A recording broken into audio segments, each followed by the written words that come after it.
शेतकऱ्यांसाठी अत्यंत महत्त्वपूर्ण असणाऱ्या झटपट अशा ठळक बातम्या आज आपण या व्हिडिओमध्ये सविस्तरपणे जाणून घेणार आहोत, ज्यामध्ये की लोकसभा निवडणुकीच्या तोंडावर राज्यामधील शेतकऱ्यांसाठी केंद्र सरकार आणि राज्य सरकारने एकूण काही महत्त्वपूर्ण अशा घोषणा जाहीर केल्या आहेत आणि त्याबद्दलच्याच काही प्रमुख अशा ठळक बातम्या आज आपण या व्हिडिओमध्ये सविस्तरपणे जाणून घेणार आहोत। तर मग चला व्हिडिओला सुरुवात करूया आणि जाणून घेऊया आजच्या झटपट अशा ठळक बातम्या।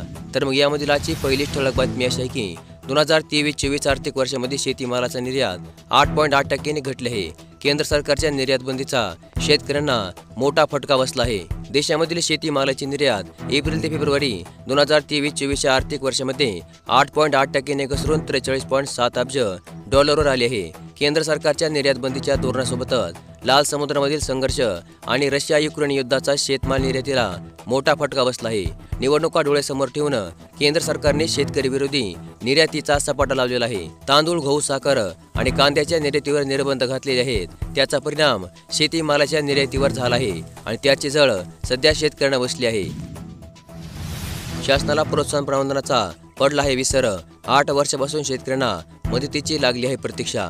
पीक कर्जाची नियमितपणे परतफेड करणाऱ्या शेतकऱ्यांसाठी राज्य शासनाची महात्मा ज्योतिराव फुले कर्जमुक्ती प्रोत्साहन परियोजना राबवण्यामध्ये येत आहे। मात्र मागील 7 ते 8 वर्षापासून मंड्यामधील शेतकऱ्यांना प्रोत्साहनपर अनुदानापासून जणू विसरच पडलेला आहे। मराठवाडा विदर्भामध्ये वादळी वाऱ्यासह पावसाचा इशारा देण्यामध्ये आला आहे। सकाळपासून वाढलेला उन्हाचा चटका आणि दुपारनंतर वादळी पाऊस असे विषम हवामान राज्याच्या काही भागामध्ये अनुभवायला सध्या मिळत आहे। ढगाळ हवामानामुळे कमाल तापमानामध्ये चढ उतार होत आहे। तर आज मध्य महाराष्ट्र, मराठवाडा विदर्भामध्ये वादळी वारे, विजांसह पावसाचा इशारा म्हणजे येलो अलर्ट हवामान विभागाने जाहीर केला आहे। मुंबईसह कोकणामध्ये उष्ण व दमट हवामानाचा इशारा देखील या ठिकाणी कायम हवामान विभागाने ठेवलेला आहे। शेतकऱ्यांना नवीन हंगामाच्या पीक कर्जाची प्रतीक्षा। बँकाकडे वाढीव कर्जाची करण्यामध्ये येत आहे मागणी। सन 2023-24 खरीप हंगाम पीक कर्जाचा भरणा 31 मार्च पूर्वी करावयाचा होता। त्यामुळे असंख्य शेतकऱ्यांनी कर्जाचा भरणा या ठिकाणी केला आहे। व्याज माफीसाठी शेतकऱ्यांनी 31 मार्चपर्यंत कर्जाचा भरणा करण्यासाठी वाढेल ते प्रयत्न या ठिकाणी केले होते। त्यासाठी हात उसने पैसेही घेतलेल्या पैशाची परतफेड करता यावी म्हणून आता शेतकऱ्यांना नवीन हंगामाच्या पीक कर्जाची प्रतीक्षा देखील लागली आहे। त्यासोबतच बँकेकडे वाढीव कर्ज देण्याची शेतकऱ्यांकडून मागणी देखील सध्या करण्यामध्ये येत आहे।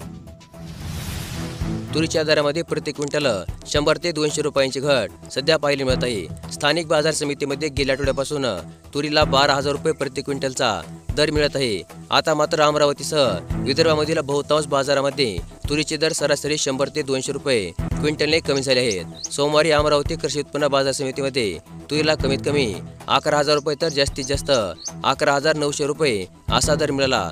2,262 क्विंटलची या बाजार समितीमध्ये आवक देखील नोंदवण्यामध्ये आलेली आहे।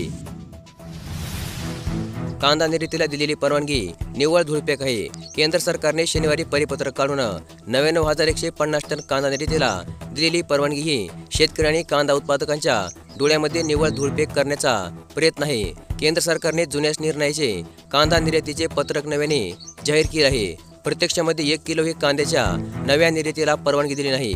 सरकारला जर शेतकरी कांदा उत्पादकांची किंमत वाटत असेल तर तातडीने सरसकट लादलेली कांदा निर्यात बंदी उठवण्याची मागणी संतप्त शेतकरी, कांदा उत्पादक आणि निर्यातदार व्यापाऱ्यांकडून सध्या करण्यामध्ये येत आहे।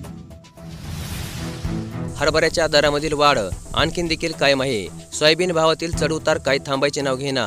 आंतरराष्ट्रीय बाजारामध्ये सोयाबीनचे वायदे दुपारपर्यंत 11.66 डॉलर प्रति टनावर पोहोचले होते, तर सोयाबीनचे वायदे 346 डॉलर प्रति टनावर होते। देशामधील बाजारामध्येही सोयाबीनचे भाव कमी जास्त होताना दिसून येत आहेत। प्रक्रिया पाऊंडचे भाव आजही प्रति क्विंटल सरासरी 4,750 ते 4,850 रुपयांच्या दरम्यान होते, तर बाजार समितीमधील भाव पातळी 4,200 ते 4,600 रुपयांच्या दरम्यान कायम होते।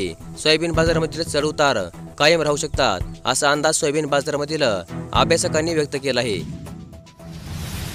दुष्काळावरून केंद्र विरुद्ध राज्य सरकारमध्ये जुंपली। लोकसभेच्या दुसऱ्या टप्प्यामधील 14 मतदारसंघांमध्ये दुष्काळाची तीव्रता प्रखरतेने जाणवत आहे. मात्र दिग्गज नेत्यांच्या सभांमधील आरोप प्रत्यारोपांनी राजकीय वातावरण दुष्काळापेक्षाही अधिक तापविलं आहे. यामधून केंद्र सरकारविरुद्ध राज्य सरकार असे जुंपलेले असल्याचे चित्र पाहायला मिळत आहे. तर मग अशा प्रकारच्या शेतकऱ्यांसाठी अत्यंत महत्त्वपूर्ण असणाऱ्या झटपट ठळक बातम्या आज आपण या व्हिडिओमध्ये पाहिल्या आणि अशाच प्रकारच्या दररोजच्या दररोज ठळक बातम्या जाणून घेण्यासाठी आपल्या चॅनलला नक्की सबस्क्राईब करून ठेवा आणि व्हिडिओला देखील लाईक करा. धन्यवाद.